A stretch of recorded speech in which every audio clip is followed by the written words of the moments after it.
morning, good afternoon, and good evening, everybody. And thank you very much for joining in with this FACT series.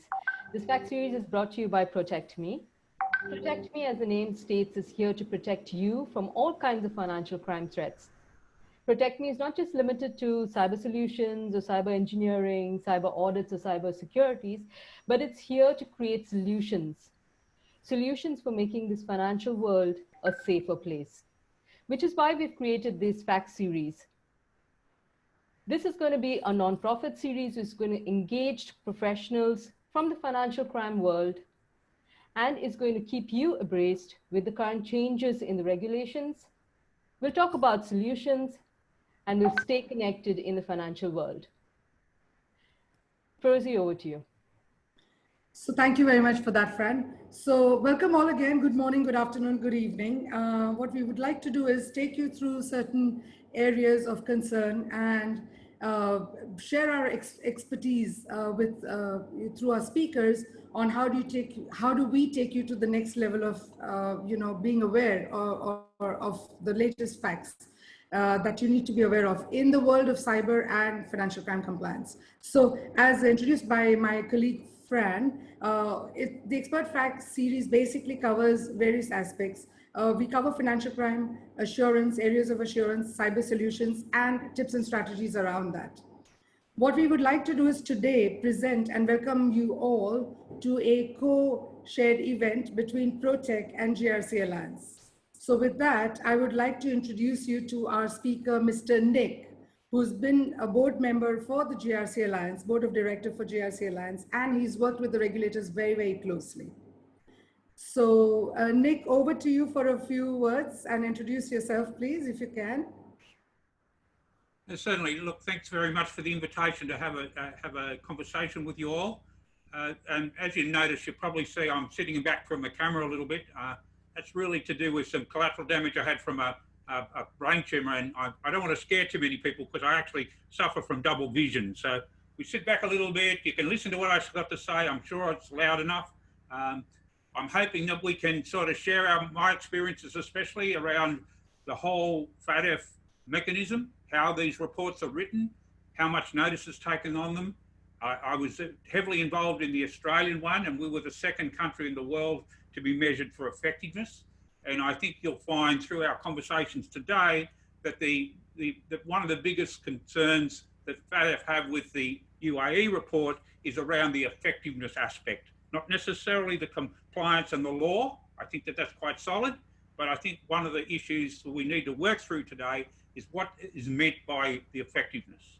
And I think we can work that over the next hour or so. Okay, thanks. Excellent. Thank you for that, Nick. So what are we going to do today? As I think we're all aware of the fact that UAE recently went through a FATF'S evaluation, and there were some observations that came out of that evaluation. So our focus today is going to be around those findings. So as you can see, the agenda for today is about discussing the main findings, the weaknesses identified per segment, understanding and assessing holistic risks, strengthening the FCC and the AML program, and the lessons that we've learned out of this. But before we move into the agenda, what I would like to do is we have a very, very special giveaway for the end of the program. So we're going to announce something at the end of the program, which is the extremely special giveaway. So we'd request everybody to be around till the end so that you actually can participate and see what the giveaway is. So thank you for joining again. We would like to actually start our session with the first poll. So I'm going to launch a polling question. If I can request all of you to please answer the poll and let us know what do you think is your feedback.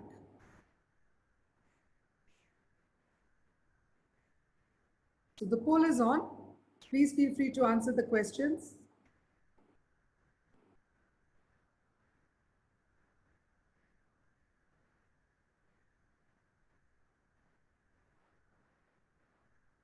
Okay, great. So we can see some answers coming in.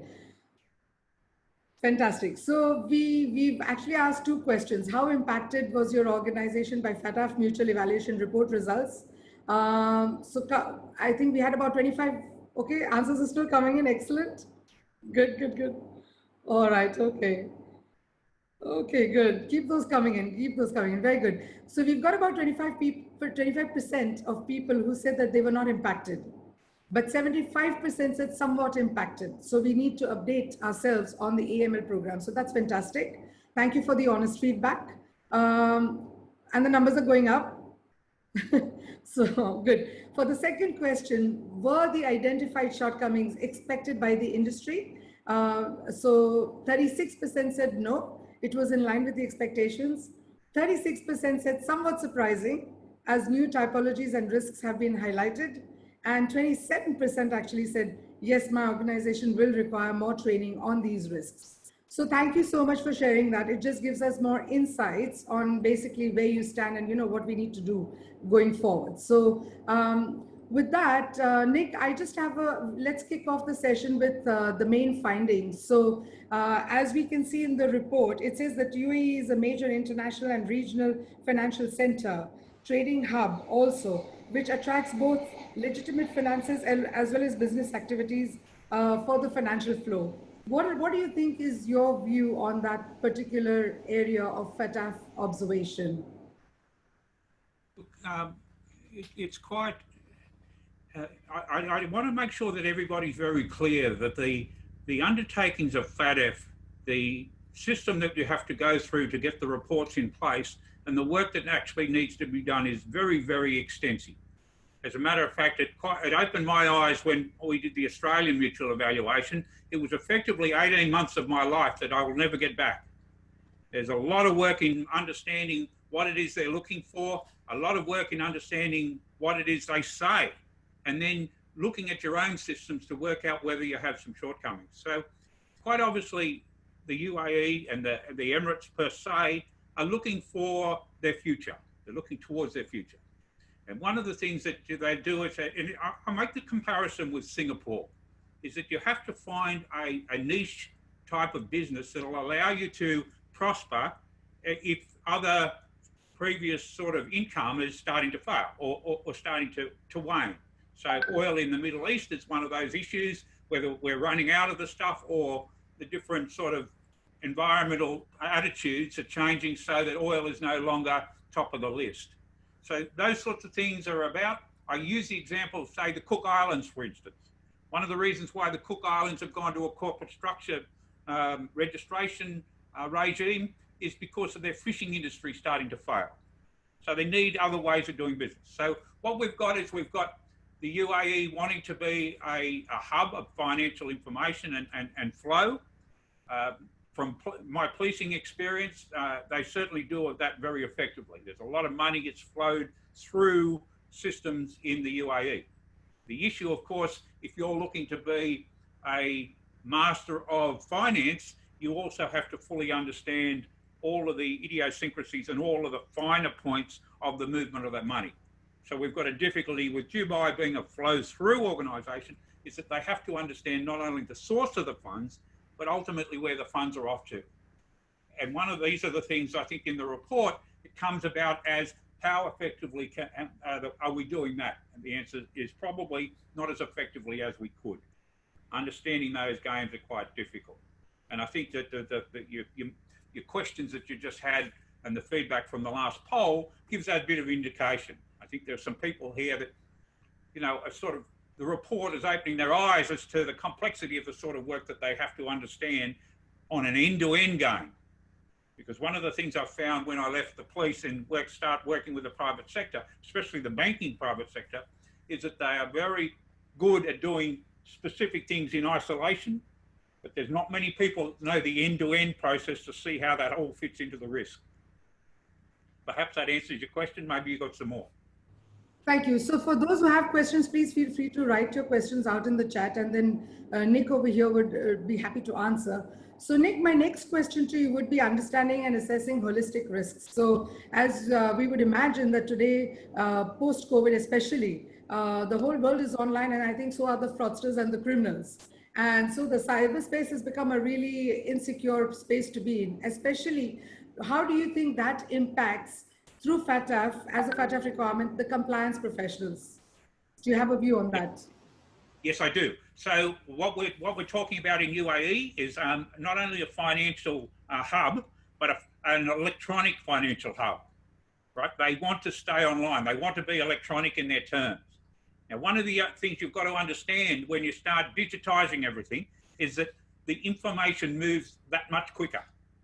So it's an instantaneous process that you have to have a vision on and have to understand length to length. So the more you get interdiction, the more you get disruption along your supply chain, whether it be commodity or the finance side of the house, the more you have to understand your risks, because you won't have time to ponder. You really have to understand as it happens right away, because by the time you've pondered, it's moved on. And at the end of the day, you could be stymied pretty badly from that risk exercise. So this is why I say, if you're going to take on an electronic database, electronic systems, and we all know that the world is being digitized at an extremely high rate. And since the pandemic started, it's even getting twice as busy. There's more and more stuff going onto the digital hub, and that's why you're seeing a hell of a lot more cybercrime and issues like that, because there are more people coming on through systems that aren't as robust as they may have been when everyone was working out of an office, because most people now are working from home.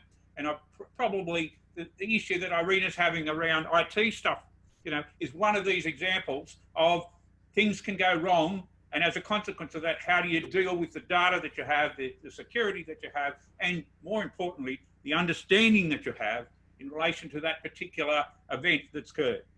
My view of the world is that just looking at a transaction nowadays is yesterday's news. It will not tell you anything about your risk.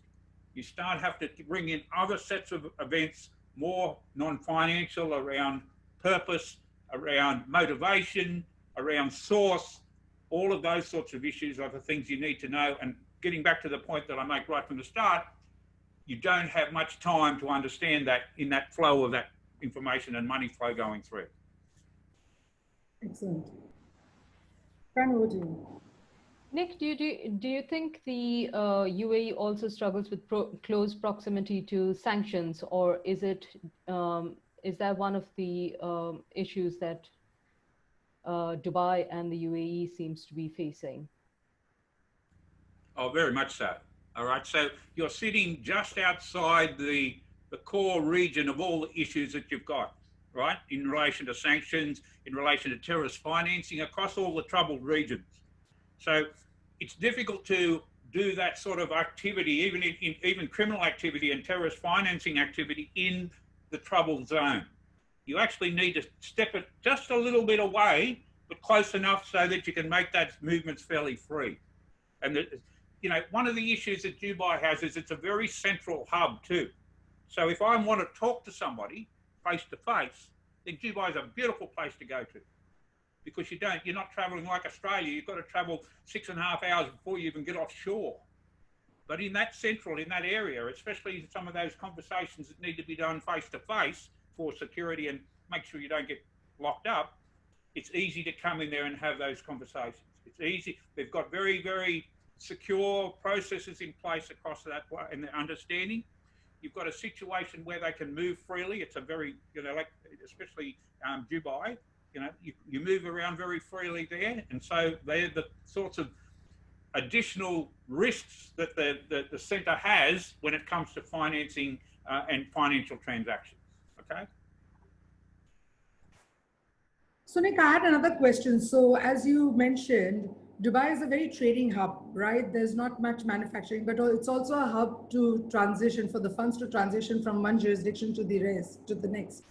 What do you think are the most riskiest industries here? So the ones that we need to focus on, because we have a lot of attendees over here who are from the financial institution, obviously, for good reason. And so what is the area of focus for them that they need to now, going forward, look into and be more vigilant about? Yeah, well, again, you've got a situation where the country in the past decided that it has to build its understanding and build its wealth through other mechanisms. So one of the problems, or maybe someone won't consider it problems, one of the issues that I have through the work that I did for FATF around typologies on trade-based money laundering, all the rest of it, is that it has quite a number, and it has the biggest free trade centre in the globe, right? So there's a lot of free trade zones are a real red flag to all sorts of trade that goes on because of the circumstances in that particular zone itself. So you've got financial institutions working in Dubai that are dealing with those free trade zones, and that particular relationship has to be fully understood. All right, if it's not understood, you're going to get sort of issues around what we were just talking about there with free and around sanction type exercises. You're going to get it around trade-based money laundering in relation to a way of moving finance and stuff like that. The other couple of major areas, and I did a project for FATF on the vulnerability of the gold market to money laundering. And Dubai has the second biggest refiner of gold in the world as one of its companies. And there is significant amounts of intelligence, both confirmed, so actionable intelligence, and other scuttlebutt that talks about conflict gold being one of the big issues that Dubai has to settle and try and understand, right? Behaviour of refineries in relation to the global movement of value is something that also needs to be fully understood. Because if you look at it, the gold market is actually 1.5 times the size of the fiat market, the cash market. So you can move value in gold a hell of a lot easier than you can in the fiat market. And the issue is that the management, the FATF looking at the gold process is nowhere near as comprehensive as people looking at the cash. Correct. So you've got that situation. You've got a situation also where in the past there's been a sort of open arms welcoming of investment in country, yes, right, for real estate. And, you know, it's a good place to be. But I believe, and having a look at the recent times, I think that circumstance is changing quite significantly, right? So I'll give you a couple of examples. Just recently, you might have read in the newspapers of this guy Hush Puppy, the Nigerian that was doing the cyber stuff, or especially around business compromise. Okay, the authorities acted very decisively in that process, put him on a plane and sent him to the United States, and seized a whole heap of assets in this country. And this is what I was saying when I first opened up, you know, in the introduction, is that the financial institutions in the region are going to have to start fully understanding that, one, the framework that for AML is comprehensive in the region. All right, they've done a good job with that. You'll see in the report that FATF have not blamed them or have not sort of taken too much bark off the situation in relation to the framework. So all the law is there. Another thing I can tell you, I've been dealing with UAE authorities since the early 90s. So I know them quite a bit. And I can also tell you that they're very well trained at what they do. They get a lot of training. The issue that we're having and the discussions that I've had with them, and it's starting to move forward now, is that their level of confidence to actually act on the training that's been given them. In the past, it's not been the confidence. So they think they know what they're doing. They just haven't been confident enough to move forward with it. I think you're starting to see a lot more of that now. You're starting to see them act on people that are criminal elements that are using the Emirates as a base to do their worldwide stuff because they think it's a safe haven. I think they're the sorts of places and things that, you know, the financial institutions have to understand that the authorities are going to start where they can and where it impacts on them, both domestically and globally. They're going to start doing things just like that. Extraditions of main criminals. They're going to start looking at transactions that occur. And I think that we can look back at, say, the financial collapse, all right, and the events that occurred around Dubai Airport when all that sort of stuff happened. Because my understanding is that there were quite a number of vehicles with their engines still running, right, during the collapse because people wanted to get out of the country. Now, that's an example of the sort of importance the authorities place on making sure the financial activity in their country is as best as it can be, as clean as it can be. Because whilst in the past it's been a little bit loose and they're probably allowed in activity that if you ask them now they wouldn't want happen, they are in a position to be able to clean that out And what they want at the end of the day, and I suggest that anybody wants this, is that they want to be able to deal with global institutions that have good governance, have good ethics, and really want to be able to bring the world in its understanding of finance into a much better place. I'm damn sure if we spoke to any of the authorities in the Emirates, that none of them would want to be able to be seen as being poor in their governance and harbouring criminal activity, okay? So they're the sorts of things that we need to talk about. So Nick, there are a couple of questions that have come in. So the first question reads, what is the regulation required in the real estate economy, considering Dubai is largely cash-based economy, to ensure dirty money is not laundered through real estate? So basically, I think the person wants to know what kind of regulations do you think would be required to curtail the real estate, the flow of cash through real estate, what you just mentioned. I think it was on the back of what you just mentioned, as real estate industry being one of the leading industry over here that kind of facilitates the illicit cash flow. So the question is, what kind of regulations do you think we should be having and following to curtail those kinds of, or mitigate those kinds of risks? Well, in my opinion, the regulations are all there. They're all in place. The issue is in relation to finding out dodgy or criminal investment in real estate, is to understand where the money came from in the first place, right? If you understand the purpose of the money and why it came in and where it came from, then the fact that it got invested in the real estate, you can make a determination on the risk as to whether it's clean money or tainted money. Now, the exercise for the financial institutions is that they are obliged to put in a suspect matter report in relation to that process, right? That's their application. That's their advice. Now, the thing that I want to talk about there in relation to, say, the authorities' opinion, because, if some people look at my CV, I was running the Asset Confiscation Task Force for Australia before I left the police, right? As a confiscation exponent, I have time on my side in relation to taking the asset, right? If I'm busy doing something else, I can just let the asset appreciate. As long as the law is in place that allows me to act on it at some given time in the future, then I've got all the time in the world. It's not, I don't have to do it now.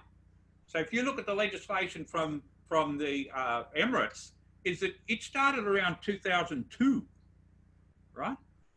That was the early times that it started coming into play. And so authorities have got an ability to go right back to that time frame to work out whether an asset has been tainted. Now, that might come about as an investigation they're undertaking. It might come about as a whistleblower. It might come about as some work that the global news journalists are doing. All right? And they will not need to have very much to commence an action, because what you buy, as I said to you earlier, their framework is quite robust. Not only have they got a capability of doing stuff on a criminal basis, so beyond reasonable doubt, someone arrested, but they've also got an ability to do stuff civilly.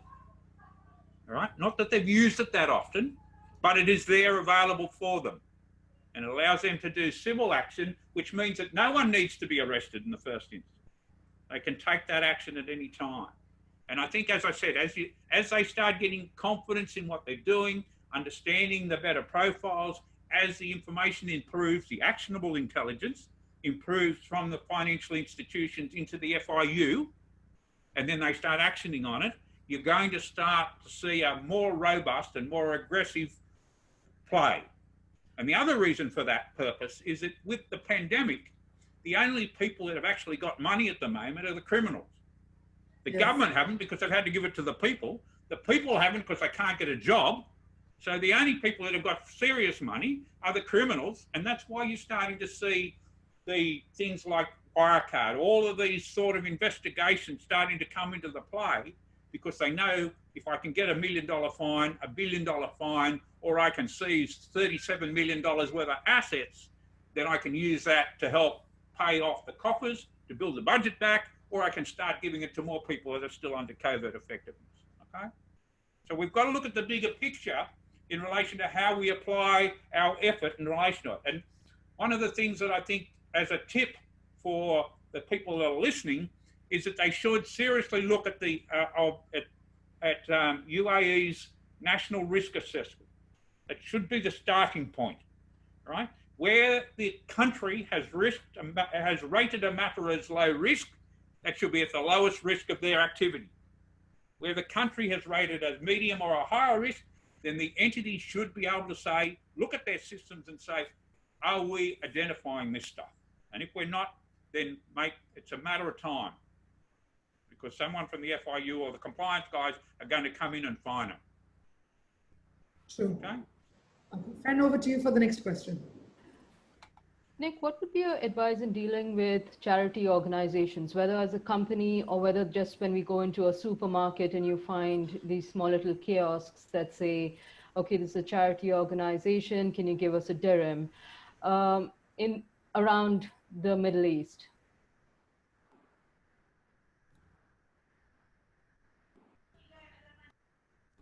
Yeah, I've done some work. Look, I've done some work with some charity people, and I've just had a couple of kids come in. Sorry about that. I've done some work with some charity people, and I think that one of the things that we've got to be careful of here is it's a bit like the remitter component. All right, is that institutions find it easier to de-risk or declassify or debank or exit customers that are difficult to understand, are not sort of bringing too much money into the system, and are likely to be significant to the impact on reputation if there's something dodgy going on.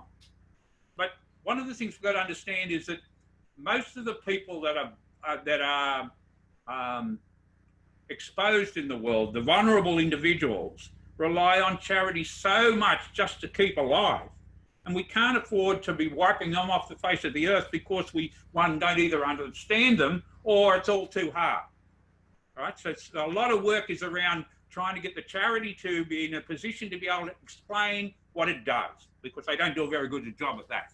Right? So they don't explain very well and don't have in system processes or procedures that a bank can have a look at, like a contract or whatever, to say, this is what we're up to and this is how we do it. All right, so that's one of the problems that they've got. We have an issue then also is understanding the conversation between the charity and the financial institution, because that all gets too hard and they don't want to have that conversation. So there's a number of things that need to bring in the continuum. We need to understand that continuum. We need to be able to say to a charity as a financial institution, yes, look, we're comfortable if we can work with you, but we notice that your structures are far too complex. Do they actually need to be as complex as what you've made them? Yes, no, maybe. All right, so we can clean up the complexity, because the more we can clean up the complexity in the structures, the more likely we're able to present through more transparency the information that we're looking at and the risk that is or doesn't exist. Okay, so they're the sorts of things that the institution needs to, in the back of their mind, understand, do I understand what this charity is about? Do I understand in relation to what they're trying to achieve? Are there risks in relation to what we're doing, or is it just a business? Because a lot of them don't actually move money around, they just buy goods, and that's usually the more modern sort of charities are going that way now, where they're not just throwing out cash because it's not effective. What they'll do is they'll throw out a plough or throw out a hole in the ground for a drill, a well, or whatever. Now, if a charity is digging holes in the ground for wells for people, then I don't see that as high risk to terrorist financing, all right? Because the money is going into the well. As long as you can demonstrate the money's going into the well and not being siphoned off into some unknown place. So it's that understanding. It's understanding across the continuum, which we continually go on with, because from a law enforcement point of view, an outsider looking into financial banks, that's where most of the training actually needs to happen. Get out of the silos, get a more comprehensive understanding of the end-to-end process so that you're not looking at it from a very fogged glass. Right. So Nick, there's another question. So the question states that, of course, because of COVID, digitization has moved really, really rapidly than it was expected to move. And as a result, financial institutions today are not really geared up to manage the cyber laundering or the cyber terrorist financing kinds of risks. So a lot of it today is happening through Bitcoin, through virtual currencies, if you may. And how do you see the financial institutions strengthening their FCC and AML programs related to the cyber risks for, in the FCC world, which is either cyber laundering or cyber terrorist financing? How do you expect the financial institutions to gear up to that kind of a risk?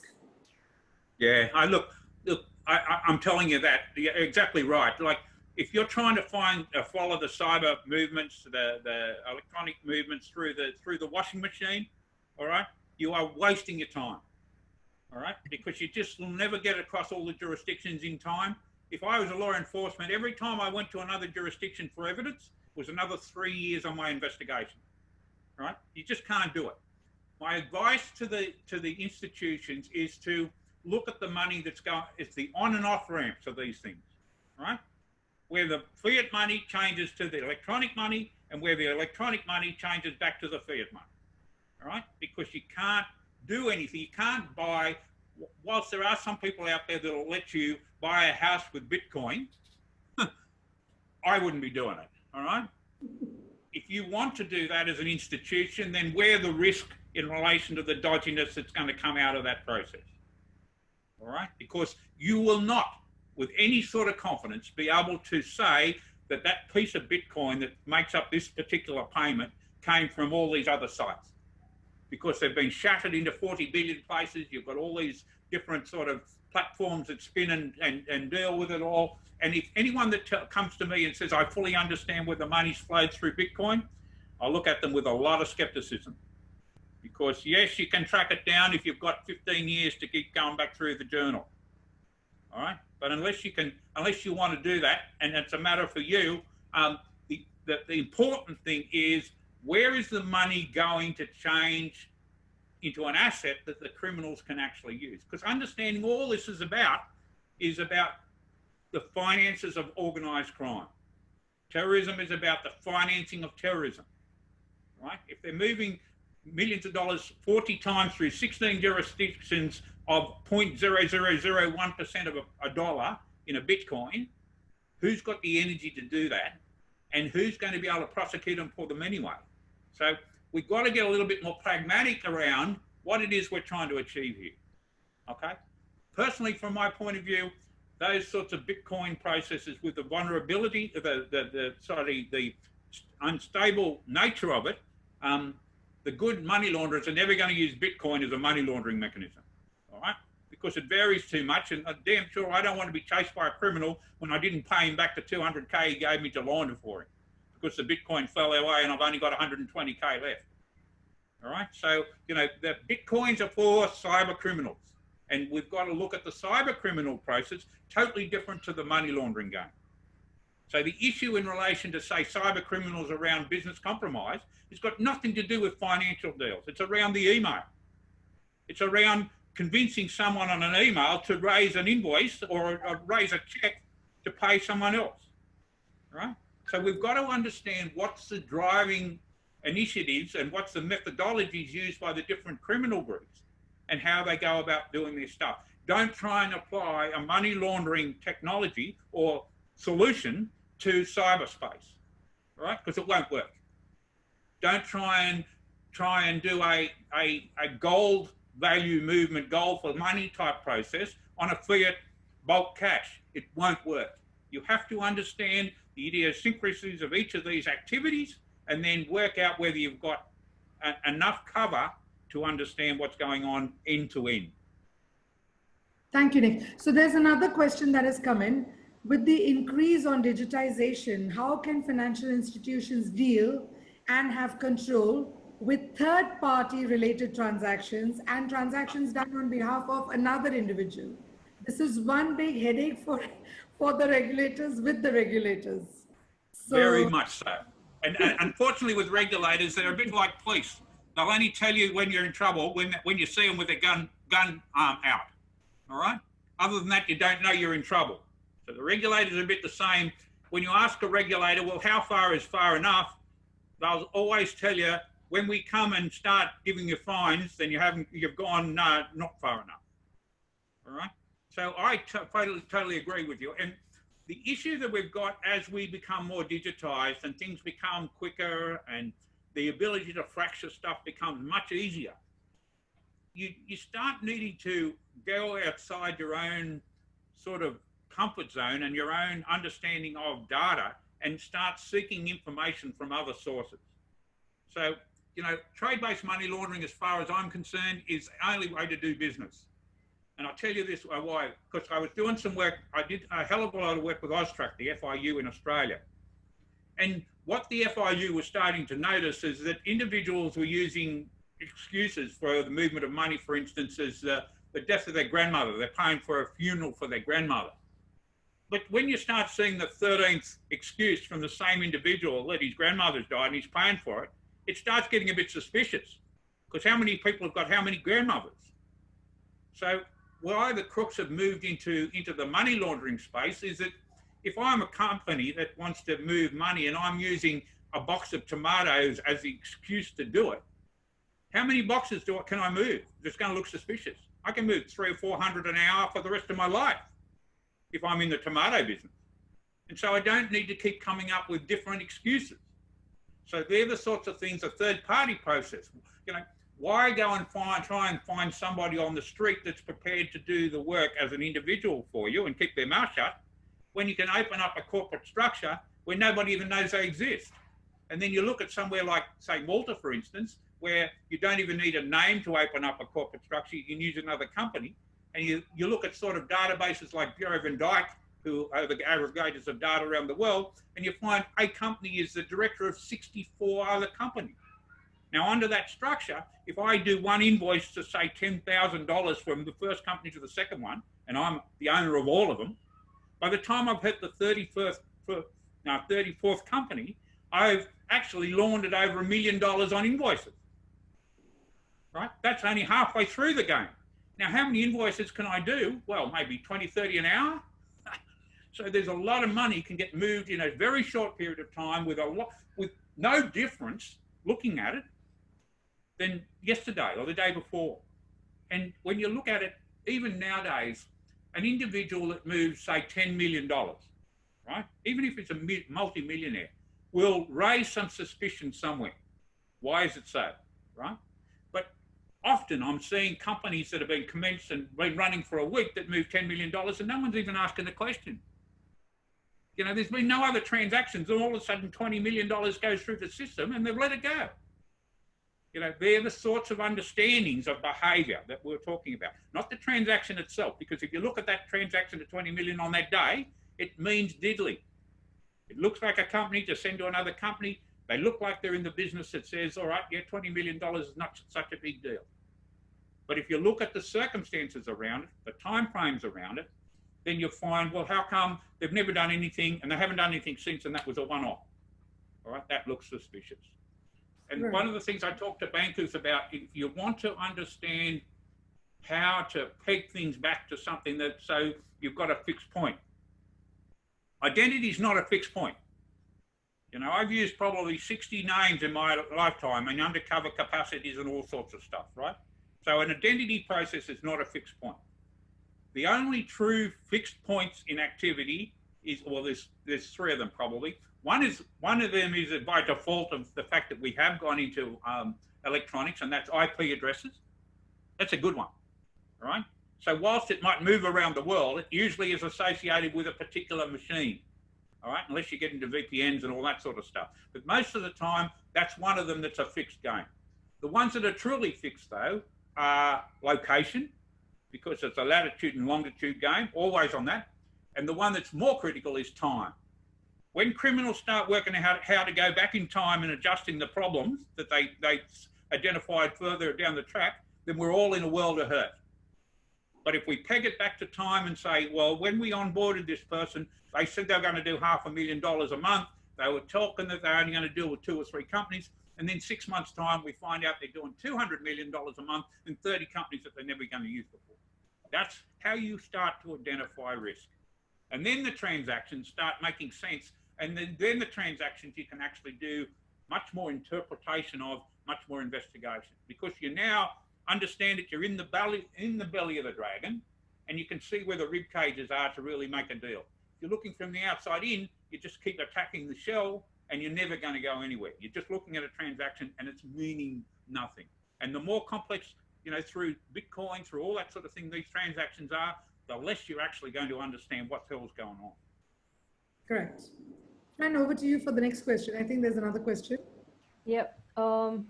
Nick, the major pain point right now, like you just touched upon a little earlier, is all of the virtual currencies running around.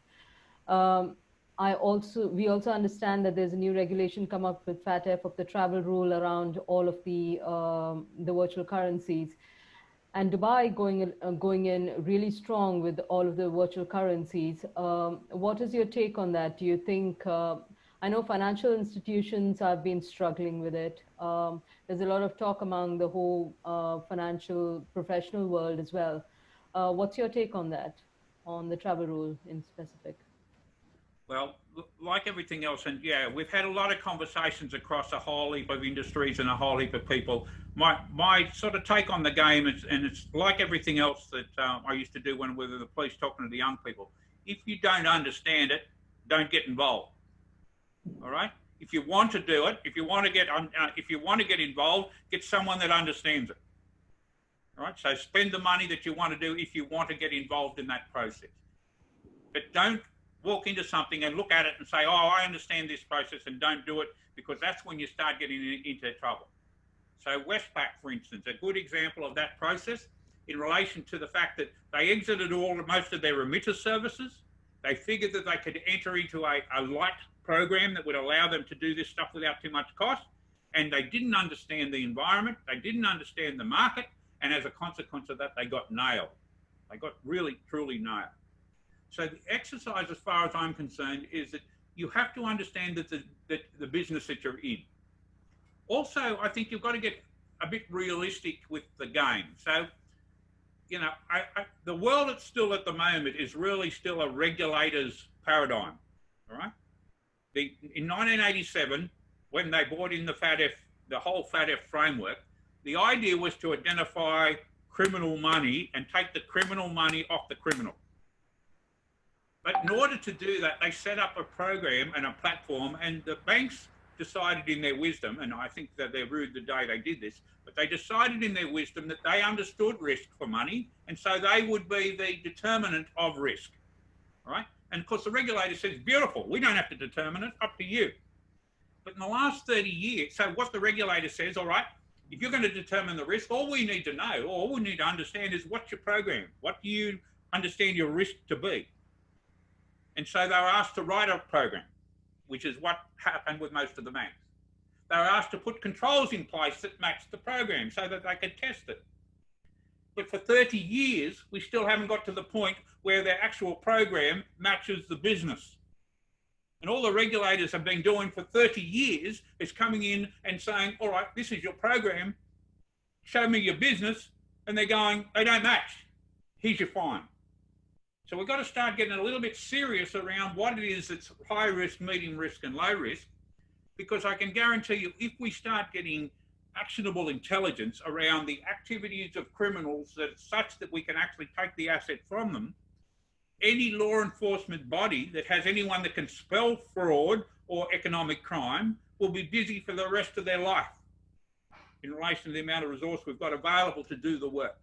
So we've got to start getting a little bit more pragmatic around what it is we're going to attack. And if we find something that's very loose by way of our ability to understand the risk, and it's multiple in its terms, and we could end up with a reputation problem in the end, seriously, we've got to look at as to whether we want to be in that business at all. All right? Maybe we do. Maybe we say we're going to bring in some expertise to understand it, and then we can then make a better assessment of whether we want to be in that risk. But half the things that we've got a problem with, and I think this is why the GRC Alliance was pulled together for it. This is why you do the training was around it, is to try and get the people away from the little sort of silo they're looking at, because they're too busy all day to look up from their spreadsheet to see what's going on down the road, and start getting a bit more global across the platform to understand the risks across end to end. And we've got to get people in there to start getting them to understand what they've got to look for. They're looking, but they're not seeing. And when they do see, what does it mean? All right, what's it truly mean? Am I going to waste my time doing this, or is it going to end up to be a false positive? One of the things that I found when I was working with Fiji Revenue and Customs is that they would see a lot of, revenue where they saw the customer or the taxpayer, and they'd say, oh, this looks like it's mischief. And they'd spend 3 months looking at it and work out it's not mischief.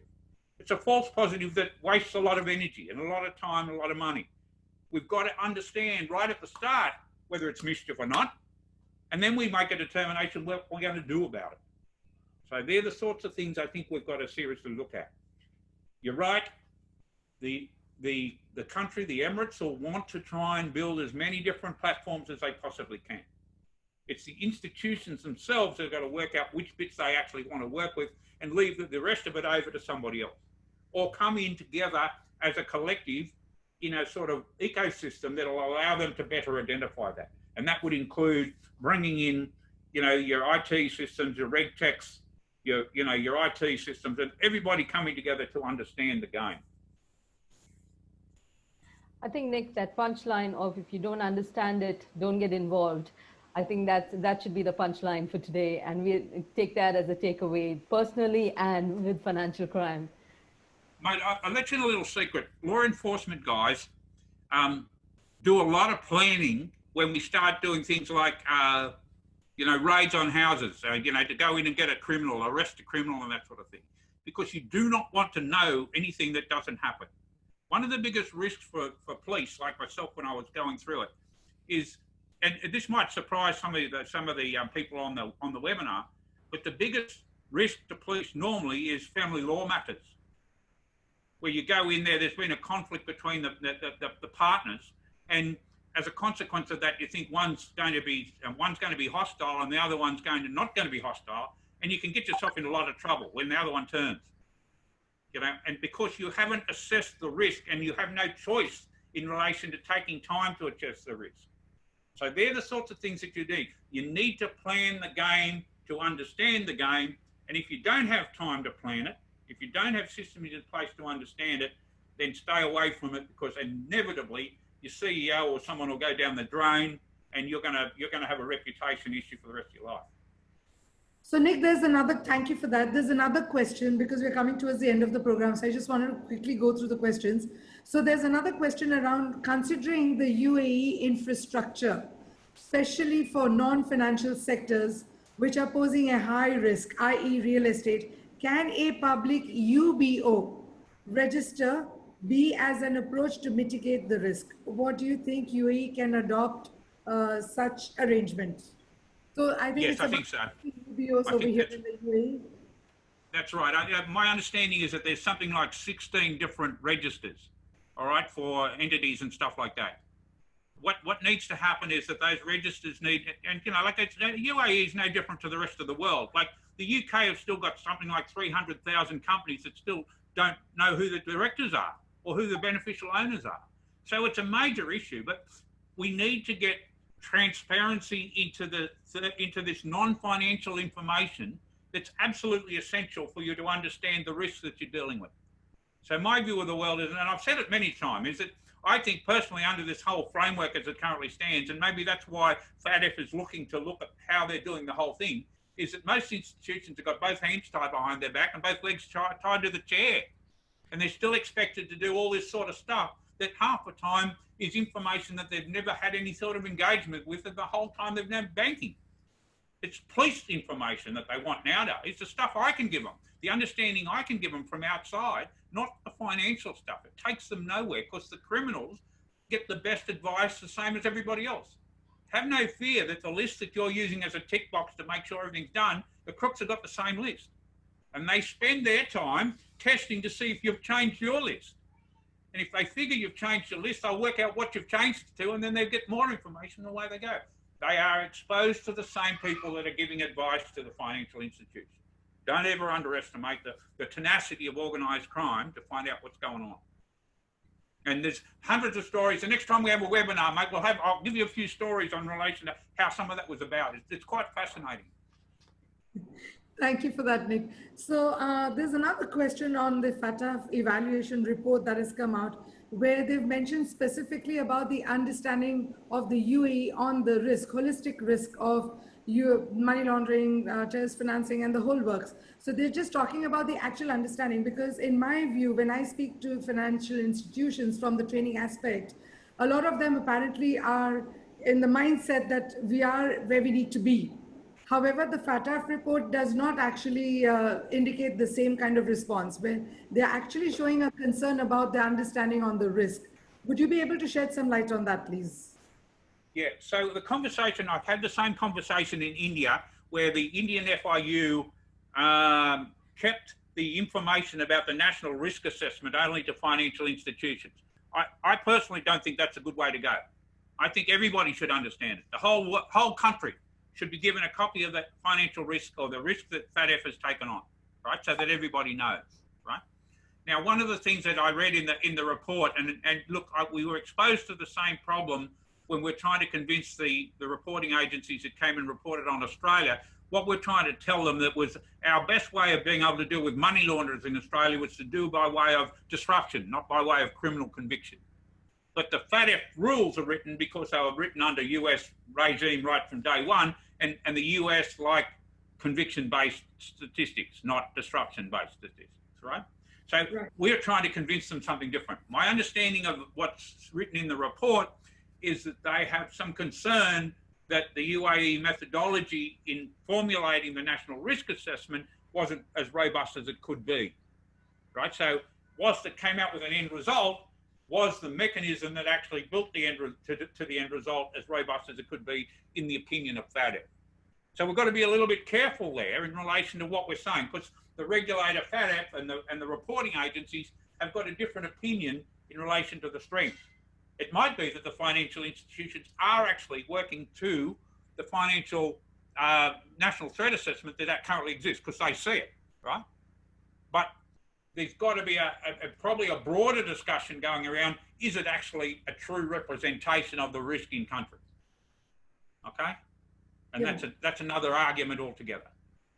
Right. So, Nick, we have a couple of attendants who've raised their hands. I think they have a question. So I'm just going to allow them to talk. So I think we have a Robert Okari on the line. I think, Robert, you've raised your hands. I don't know where you're gone. Okay. I think Ajit has raised his hand. So Ajit, I've unmuted you. Do you have a question that you want to ask Nick? Ajit, would you like to ask a question? Okay, so we had Ajit and Robert who had actually raised their hands. I think they had a question. So for those who have a question, please feel free to write in the chat if you want. But in the meantime, Nick, there's, I think, one last question. Then before we end, the last question is if you can very briefly give us an overview on under and over invoicing. So I think there's been a question saying if you can very briefly just give us a high level overview on under and over invoicing. I think you mentioned something about the tomato example, probably somewhere around that, maybe the person needs more clarity. Yeah, okay. So under and over invoicing is a technique of being able to move the value one way or the other. All right, so it depends if it's an under invoice process, it moves it one way, over invoice, it moves another way. All right, that's the way the process works. Now, the issue is that it's a very good mechanism for also tax fraud, tax evasion. All right, because if you're over invoicing in the process, you can make a few statements about it. If you're under invoicing, it makes other statements around. All right, so you've got to understand the movement of those invoicing gains. The other thing is the invoices in relation to it make like an over invoicing process, right? Makes the company look like it's actually making more money than it really is. So if you're a fraudster, for instance, you might want to use not only as a money laundering mechanism, but to inflate the game in relation to a sale of the business to someone else on a scam, something like that, all right? So your under invoicing process also, there is a need really for both parties at the final end, not the intermediaries, but the people on the both ends to be complicit.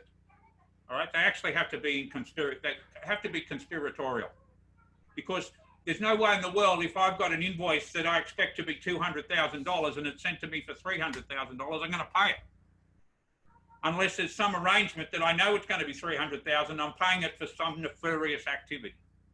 All right? So that's the difference in relation to that game. The issue, the bigger concern I have is where you've got invoicing, under and over invoicing, or just invoicing per se, even if it's close to the mark, right on the value of the goods, between two parties that don't even move goods. So there's a phantom transaction altogether, a phantom movement of commodity altogether. And so they're just simply moving things backwards and forwards. So I under and over invoice if I'm looking to do tax evasion as well. I don't over and over invoice until, unless I'm just doing straight money laundering. I want to get it as close to the game as I possibly can. Okay?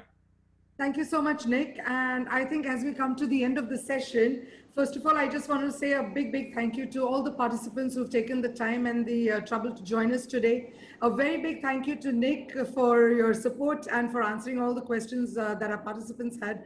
Of course, my team, Fran and my team that works in the back end with me, I cannot thank them enough for making this webinar happen. And we are now to the end of the session, and I would love to bring up the surprise that we spoke about earlier on.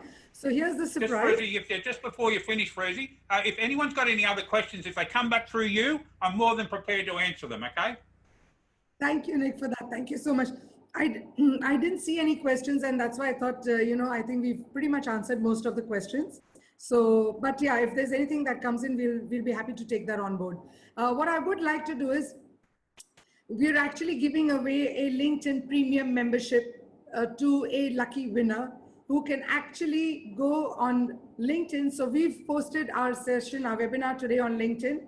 I would really like you all to please follow us. So your name will go into the giveaway raffle.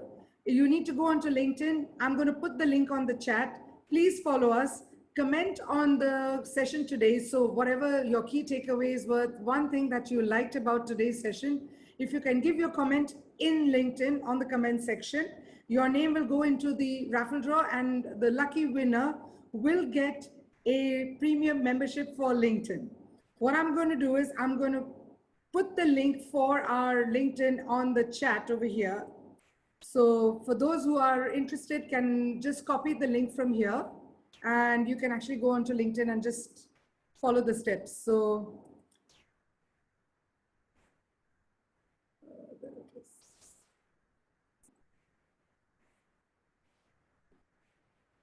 Right, so I'm just trying to, technology. I'm trying to copy the link. Hold on one second. Control C. Okay, so I'm going to, I think we'll probably send it out later. I'm not able to copy the link for some reason. I don't know. I'm not able to copy the link. So I'm just going to show you the link. I'll post it later.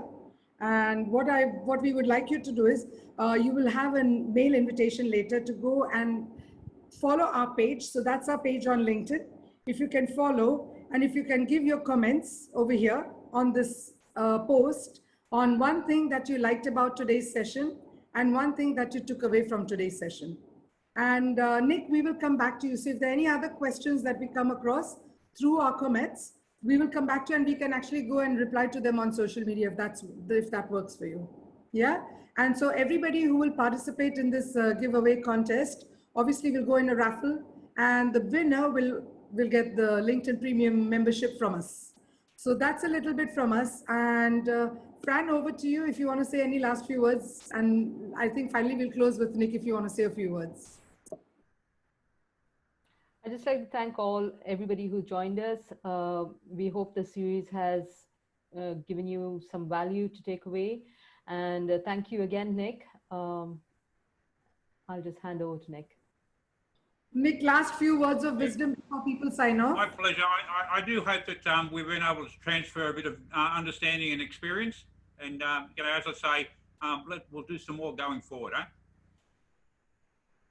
Thank you so much, everyone. And thanks for joining. We will come back to you for the next session again. Great to have you on board. Thank you. Thank you, Nick. Thanks, friend. See you.